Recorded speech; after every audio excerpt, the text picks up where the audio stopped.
Corsons Inlet by A.R. Ammons. I went for a walk over the dunes again this morning to the sea, then turned right along the surf, rounded a naked headland, and returned along the inlet shore. It was muggy sunny, the wind from the sea steady and high, crisp in the running sand. Some breakthroughs of sun, but after a bit continuous overcast. The walk liberating. I was released from forms, from the perpendiculars, straight lines, blocks, boxes, binds of thought, into the hues, shadings, rises, flowing bends and blends of sight. I allow myself eddies of meaning, yield to a direction of significance, running like a stream through the geography of my work. You can find in my sayings swerves of action like the inlet's cutting edge. There are dunes of motion, organizations of grass, white sandy paths of remembrance in the overall wandering of mirroring mind. But overall is beyond me, is the sum of these events I cannot draw, the ledger I cannot keep, the accounting beyond the account. In nature there are few sharp lines. There are areas of primrose, more or less dispersed, disorderly orders of bayberry. Between the rows of dunes, irregular swamps of reeds, though not reeds alone, but grass, bayberry, yarrow, all predominantly reeds.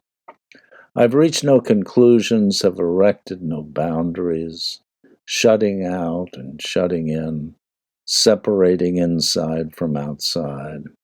I've drawn no lines as manifold events of sand change the dune's shape that will not be the same shape tomorrow.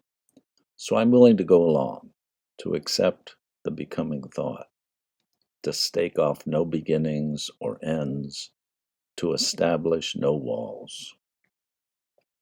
By transition, the land falls from grassy dunes to creek to undercreek, but there are no lines, though change in that transition is clear as any sharpness, but sharpness spread out, allowed to occur over a wider range than mental lines can keep. The moon was full last night. Today, low tide was low. Black shoals of mussels exposed to the risk of air and earlier of sun waved in and out with the waterline inexact, caught always in the event of change. A young mottled gull stood free on the shoals and ate to vomiting. Another gull, squawking possession, cracked a crab, picked out the entrails, swallowed the soft-shelled legs, a ruddy turnstone running in to snatch leftover bits. Risk is full. Every living thing in siege. The demand is life, to keep life. The small, white, black-legged egret, how beautiful, quietly stalks and spears the shallows, darts to shore, to stab. What? I couldn't see against the black mudflats, a frightened fiddler crab. The news to my left over the dunes and reeds and bayberry clumps was fall.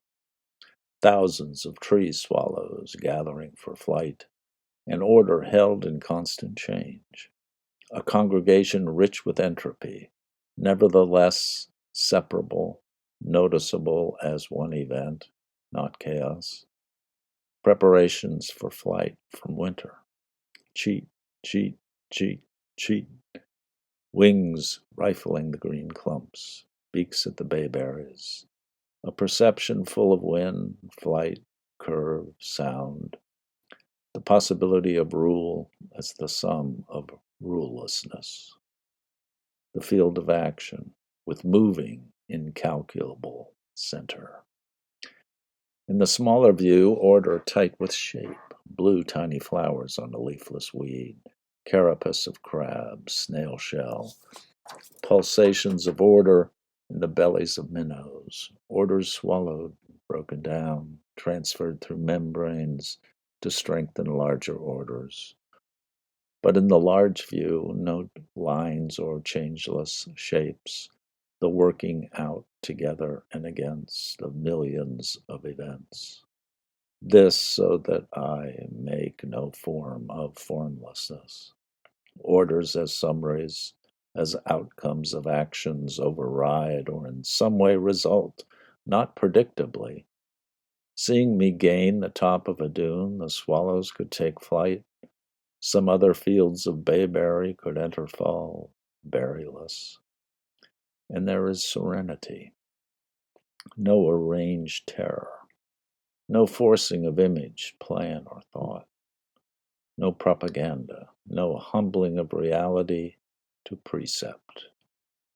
Terror pervades, but is not arranged, all possibilities of escape open.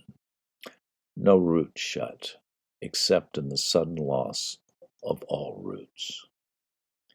I see narrow orders, limited tightness, but will not run to that easy victory. Still, around the looser, wider forces work.